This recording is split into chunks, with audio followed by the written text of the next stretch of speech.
भोंदू अशोक खरात याच्या शिवनिका संस्थांवर उपाध्यक्ष असलेले आणि खरातचे निकटवर्तीय समजले जाणारे जितेंद्र शेळके यांचं समृद्धी महामार्गावर अपघाती निधन झालं आहे आणि त्यांचा घातपात केल्याचा आरोप आता होतोय। या सगळ्या संदर्भात बोलण्यासाठी आपल्यासोबत भाजप आमदार देवयानी फरांदे आहेत।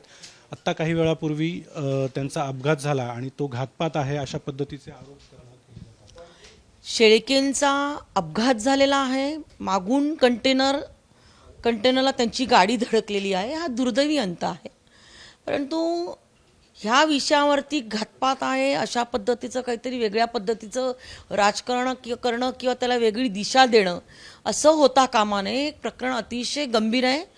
खूप मोठ्या प्रमाणामध्ये महिलांचं मानसिक आणि शारीरिक उत्पीडन याच्यामध्ये करण्यात आलेलं आहे आणि त्यामुळे राज्याचे मुख्यमंत्री सदर विषयामध्ये अत्यंत गंभीर आहे।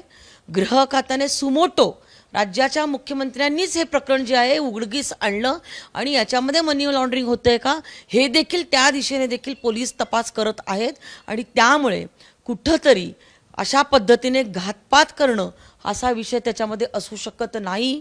राज्य सरकार अत्यंत गंभीर आहे। राज्य सरकार कोणालाही अशा विषयामध्ये पाठीशी घालणार नाही। गेल्या काही दिवसांपासून या सगळ्या प्रकरणात जितेंद्र शेळके यांची पण चौकशी सुरू होती। अनेक व्यवहार जे आहेत जमिनीचे खरातचे त्यामध्ये त्यांचा सहभाग असल्याचा संशय होता आणि त्या अनुषंगाने ही सगळी चौकशी सुरू होती।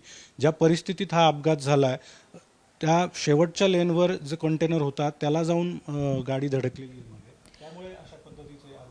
मी तुम्हाला तेच सांगितलं, घातपात असेल असं वाटत असेल तर पोलीस त्या दृष्टिकोनातून तपास करतील, परंतु मला एवढंच सांगायचं आहे की राज्याचे मुख्यमंत्री देवेंद्र फडणवीस अतिशय संवेदनशीलरित्या ह्या प्रकरणाकडे गांभीर्याने बघतायत आणि ह्या प्रकरणाशी निगडीत जो कोणी असेल, ज्यांनी त्याला मदत केलेली असेल, असं कितीही मोठा नेता असला तरी देखील त्याच्यातनं त्याला सोडलं जाणार नाही।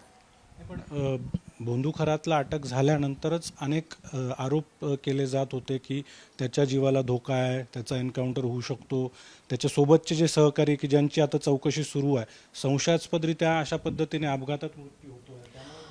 मला तुम्ही सांगा, अशा पद्धतीच्या चर्चांना काय अर्थ आहे? ज्या ठिकाणी गृह खातं स्वतःच तपास करतंय, मग अशा पद्धतीच्या चर्चांना काय बळकटी देण्याचं काय कारण आहे? कारण गृह खात्यानेच जर हे प्रकरण बाहेर काढलंय, गृह खातंच म्हणतंय की याच्याशी मनी लॉन्ड्रिंगचे संबंध आहे का, त्या दृष्टिकोनातून तपास चालू आहे। ईडी याच्यामध्ये तपास करत आहे आणि त्यामुळे अशा पद्धतीचे संशय निर्माण करून, चर्चा निर्माण करून ज्या महिलांचं उत्पीडन झालेलं आहे त्याच्यापासून या विषयाला लांब नेण्यासारखा हा प्रकार आहे असं मला वाटतं।